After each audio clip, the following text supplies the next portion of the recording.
Hello gamers, it's SoftKitty99 in House Flipper, and in the last episode we finished off the connoisseur's house, which is the one in the top right hand corner of the screen right here. So the next one to start on will be the house after the flood, which if you look at the front footprint looks very like the connoisseur's house. Actually it also looks very like the house with uninvited guests as well.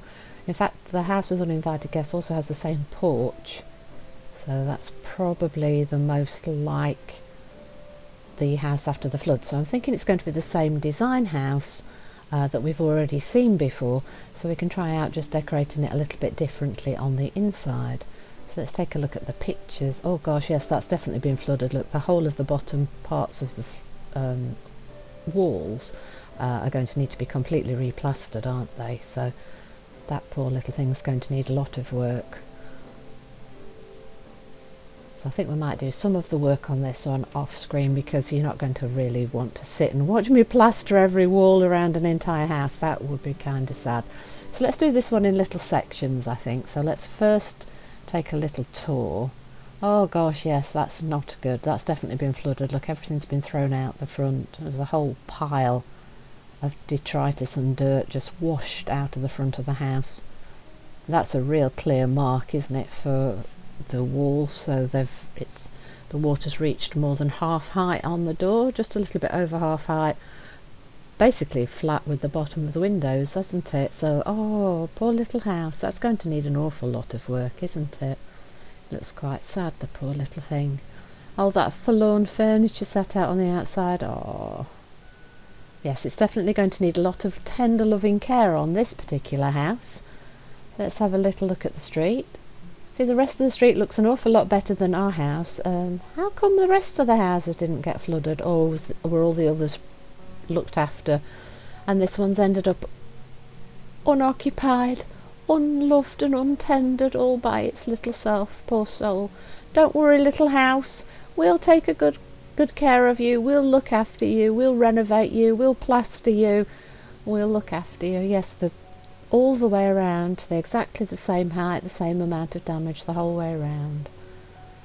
Yeah, definitely going to need an awful lot of plaster. We're going to have to plaster on the inside and the outside of those walls, I think, probably. So it's going to need a lot of TLC, tender loving care on this pretty little house. Well, it's not pretty now, but it will be pretty by the time we've finished it. So let's have a look inside. Yeah, I think we're going to have to sell basically everything and just do a whole load of renovation on everything. Yeah, nobody would want furniture that always... Look at that couch, it looks all mildewy. It got soaked and now it's all mildewy and oh... Yeah, everything's going to have to be thrown out and we're going to have to start again. Oh, look at all the piles of muck on detritus on the floor, where it's all been washed through. Yep, we need our selling gun, so I think that leads out to the back, doesn't it? To the back garden. Yeah, so we'll sell all the doors, plaster all the walls, sell all the furniture. Might need to do some remedial work on all the plugs on this one. And I will pop back once I've sold everything.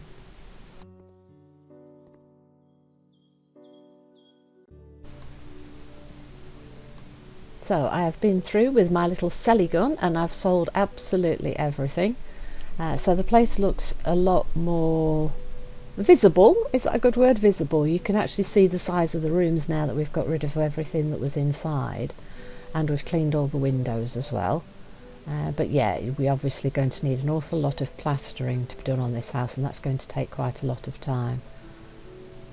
And I think what we'll do is we will open up one half of the house, and instead of a separate kitchen and living room, we will go for a combined open plan living and kitchen space. Now I've decided to do it on this side because I think the overall width of the room is a little bit narrower, so that leaves more space on the opposite side of the building for two nice sized bedrooms to keep the wall between them. It does leave the back door onto the porch garden area in what will be the master bedroom. So a lot of people wouldn't particularly like that, but I do like the dimensions of the room for this side of the house to be the kitchen diner instead. So we're going to have a go at that and see how it all works out. So thumping around the walls with this big sledgehammer is kind of therapeutic, you know. It would be an awful lot harder in real life, of course, to remove a wall. And of course, what would you do with all that rubble? You'd have to hire a skip, wouldn't you? Oh dear, no. Too much trouble in real life to do such a thing. But it's nice and fun to be able to do it in House Flipper. So this is the final little bit of the wall to come down. And then we can see the full dimensions of this, which will become the kitchen dining area. I think we'll put the kitchen in the far end. And let's grab some plaster now to start doing those walls. I'll start doing that on screen, but I think I'll do most of it off screen because it's going to be quite a long, repetitive and boring job, and I'll pop back when I have finished this.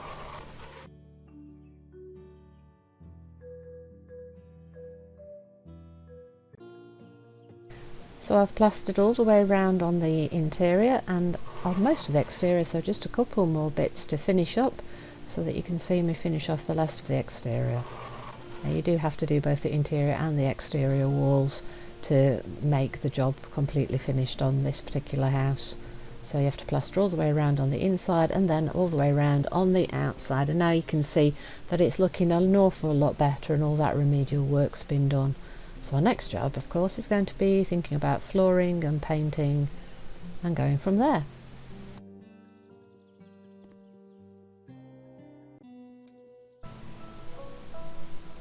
As you can see, I've done all the exterior.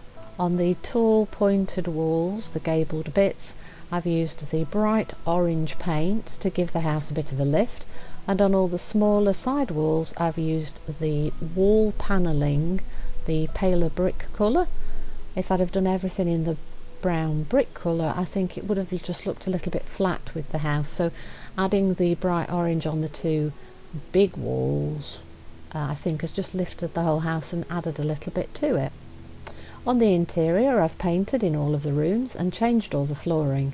I've also had a go at the bathroom and the hallway. As you can see, I've gone for pale summery greeny yellow on the walls, and I've added accents in green and brown for the furniture and the pictures, plant and rug. That's a nice mirror with hooks in the hallway. This front room here I've done in two shades of blue with a blue carpet, and this is going to be a bedroom potentially for a teenage boy. At the back of the house I've gone for a chocolate brown feature wall and a creamy mockery brown main wall and a brown carpet. That's going to be the master bedroom. And the bathroom for the entire house I've done in lavender walls with white accents and brown, chocolatey brown woods. I think it's quite a nice grouping over there with the new style of sink and the rug and everything, and the accents on the shelf and on the towels and things on the sill of the window. I think everything just kind of matches in beautifully. I'm really proud of this bathroom actually. I'm really happy with it. I think it's turned out really well. I've not done a bathroom quite like that before, and I think it's beautiful. Here you can see the alternate angle for the hallway from the back of the house through to the front door.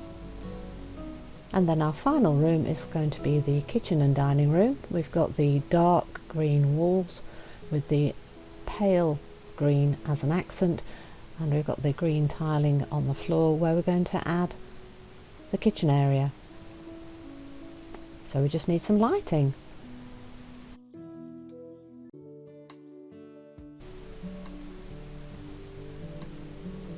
So I've added lighting and light switches now. So we've got that fancy spotlight that points in different directions so it can highlight things like the plants and the mirror and things. For the boys' bedroom I've used the blue themed chandelier for the ceiling. And for the parents' bedroom I'm using the same fitting as we used in the boys' room, but we're using the black version of it for the parents' bedroom. And we've got the tulip chandelier style fixtures for the lights in the kitchen and the sitting room, so we've got 2 of those sconces in that big room. And I need to add some lighting to the bathroom. I think I forgot the bathroom. Yeah, just so you can see that we've got all 2. And oh, and I forgot to mention that I've added all the fixtures. I've replaced all the sockets that needed fixing, and I've put in the radiators and things, so that all the fixtures and fittings have been added in. So we just need the lighting now in the bathroom, and then everything is ready to go.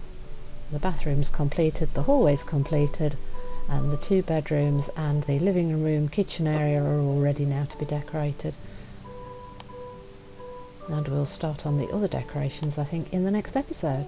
So hope you've enjoyed today's episode. Please don't forget to like, comment and subscribe, and I will see you in the next one. From SoftKitty99, goodbye and happy gaming!